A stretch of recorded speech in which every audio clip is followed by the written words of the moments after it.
All right, so grabbed a couple of pieces of scrap from my scrap bin.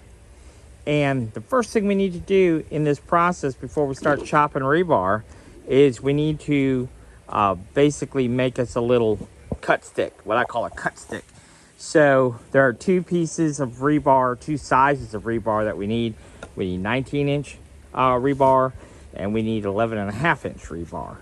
And so I always start by creating a cut stick out of just some scrap wood. Now we're going to explain why we need that cut stick here in just a second, but just know that we need one stick that's 19 inches, one stick that is 11.5 inches.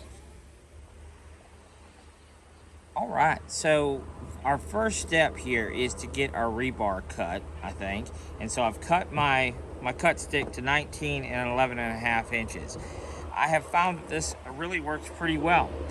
The reason we have these cut sticks is I don't want to mess around marking rebar. I need these pieces to be exactly the same length. And this is a method that I came up with, and it really helps get all my cut pieces the exact same length. And so what we're doing here, I don't have a metal cutoff saw, so I'm just using my cordless grinder here with a cutoff wheel to cut the rebar. So all I'm doing is taking my cut stick, making it flush here, and then taking my grinder and just go ahead and grinding right on the edge of that wood and creating a pretty decent score on my rebar, and that helps me get just the exact dimension every single time. This little piece I just have as a little guard. You'll see this in action here to kind of keep away the sparks. Okay. Now I know I should have safety glasses on. Do as I say, not as I do.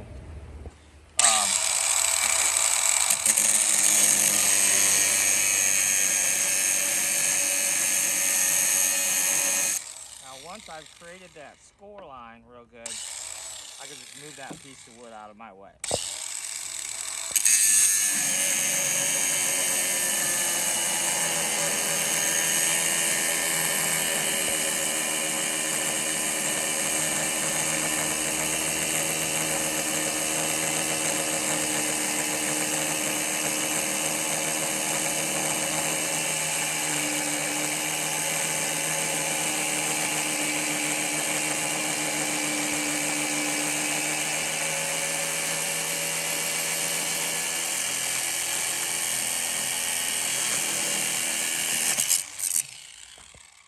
Couple points to make about the cordless grinder I'm using.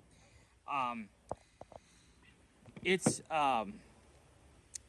RPM is not what a corded grinder would be, so it takes considerably longer to cut through than perhaps a cordless or a corded grinder would. I don't have a corded grinder, and I'm using the cutoff wheels from Harbor Freight, and those actually seem to work pretty well. I don't have any complaints about the cutoff wheels from Harbor Freight. I say that, I don't know. That cutoff wheel may not be from Harbor Freight. I guess I don't really remember 100% if that was bought at Home Depot or Harbor Freight. It was bought at one of them. I think it was Harbor Freight though. But anyhow, you could see that that piece of rebar is dead onto our stick, and it will be for all of them. So that's what we're gonna do. We're gonna go ahead and chop up all our rebar. We need 6 pieces, or excuse me, 4 pieces that are 19, 6 pieces that are 11.5. So we'll go ahead and get those cut up, and we'll come back to you. All right, so we have our 4 19-inch pieces, and if you look here, you can see they're all lined up on this end. And then if we come over to this end, you can see that they're all exactly the same length. And that's where those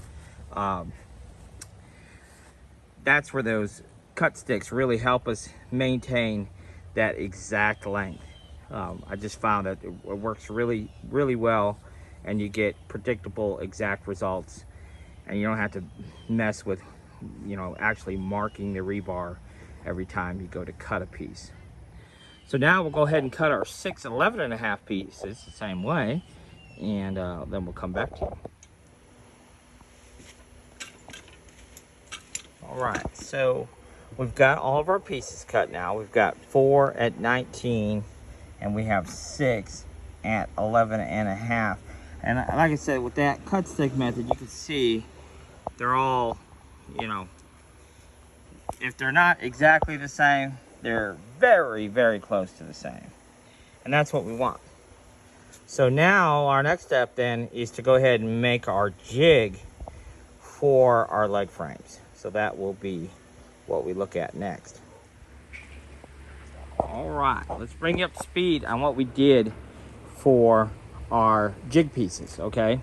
So what I did is I took a treated fence picket, 6-foot fence picket, and split it right down the middle at 2 3/4. So these boards are all 2 3/4, okay? So that's step number 1. And then we need 2 boards that are cut 20 1/8, and then 2 boards that are 9 3/4. All right, and then we took what we split in half. We cut off 11 3/8, and that's because we need one of these. This is kind of a special piece. That's 11 3/8, but it's 1.5 inches wide. So we ripped that to 1.5 inches wide. Now the rest of it, we took that half of 5.5, and we ripped it all the way down, and that gives us these skinnier pieces, which are roughly 1.25 inches. Okay, and so we need one of those, our 15 1/4, and that's going to go across the top, and you can see that's going to tie those 3 in like so. And then this one here is going to go right there. Okay, those are 18 7/8, just like so. And then our 1.5 inch piece is going to go up top here. And once we get our rebar put into place, then we can center that, and we'll be able to staple across the top here and across the side. And so that's going to hold all that together. And then these pieces down here, then we'll have another piece right there, because we'll have another piece of rebar. And then this piece here lines up. It's 6 inches from the bottom to the top of this one, and that horizontal piece will line up. And again, that will tie in all 3 of these, and then this one goes down there. And so we'll kind of put all that into place once we have our rebar pieces in place, and that will help us get all of our proper spacing. So we'll glue everything, we'll staple everything initially, and I might come back in if all this works out, where these frames are actually usable. Then I might come back in, drop in some deck screws. So this is 5/8 fence pickets. So these are the deck screws I use, and I seem to only find them at Lowe's locally. My Home Depot does not carry those. So anyhow, I always have those on hand in the 1 inch for my 5/8 pickets, and then 1.25 inch for my 3/4 inch pickets that I use. They're a full 3/4, so the 1.25 will work on them. Okay, so let me go ahead and put all this together, then I'll come back and I'll kind of show you the finished jig, and it'll all make a lot more sense. All right, there's our jig. I'm kind of excited because it looks good. You know, everything fit just exactly like we planned. Now, what do I want to show you? That's some specifics. Well, I'm hoping you can see this. So our longer 19-inch pieces right there of our 5/8 rebar, but there's a little bit of a gap right there, just a tiny bit. So see how that just wiggles just ever so slightly? That just gives us a tiny bit of wiggle room to make it a little bit easier getting this out of the mold, if you will. So there's just a little bit of gap. We made this 1/8 of an inch shorter, because remember these were 11.5. We made these 11 3/8. So there's just an 1/8 inch shorter. But it, you know, it really turned out perfectly. So we're all good there. So this all should work out good. Now we should have, I did not check this, it's a little late now, but that should have been 4 inches. Look there. And it is dead on. So that's what we needed. Excellent. So now what I got to do is go ahead and tack all this up and make 2 of them. We'll tack it all up, and then we'll just kind of leave it intact and just test the theory before we weld it all out. I don't know, we might just go ahead and weld these all out, and if they don't work for this intended purpose, maybe we'll use it for something else. So let me go ahead and get this tacked up. I'll pull it out of the mold, I'll tack both sides, and then weld it all out, and then make 2 of these, and then we're just about done with our bench, folks.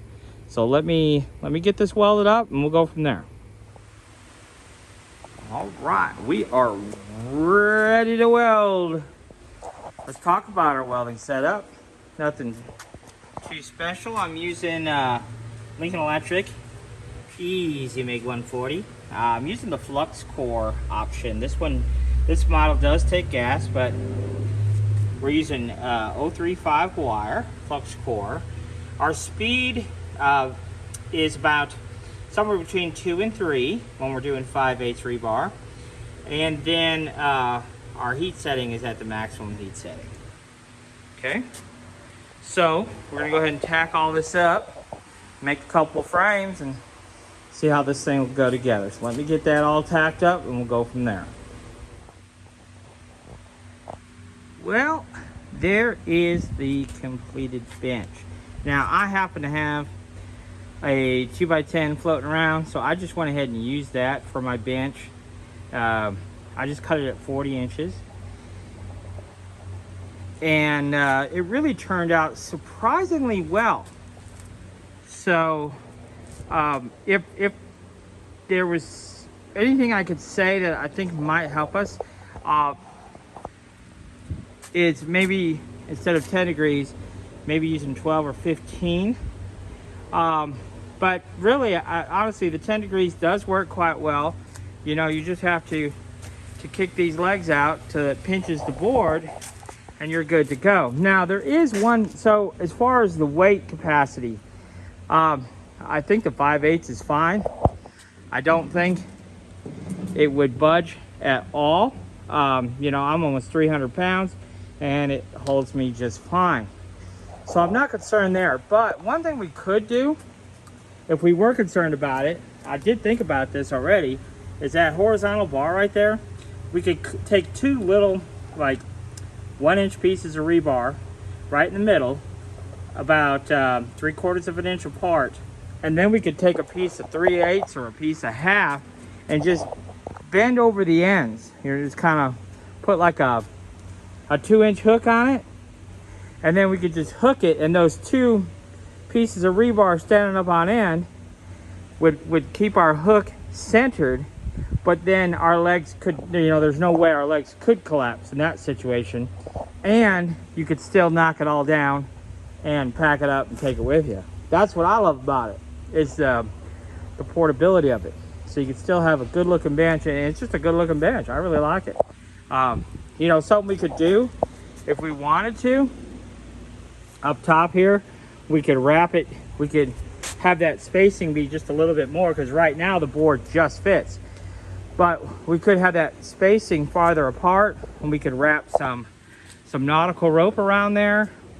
It wouldn't even necessarily have to go from end to end. You know, it could just be a piece of it, just for some additional aesthetic. It might be kind of cool, or wood of some sort. You know, I mean, you could do all kinds of different things, really. But anyhow, the concept absolutely worked great. No concerns about that 5/8 rebar holding you or bending in the process. So you can see here, I just added that extra board that I had, that extra piece of 2x10 across the bottom. So if this was in an entryway or something, you could definitely have some additional space for some shoes or something, or just to decorate on the bottom shelf there. So super simple project, really happy ultimately with how it came out.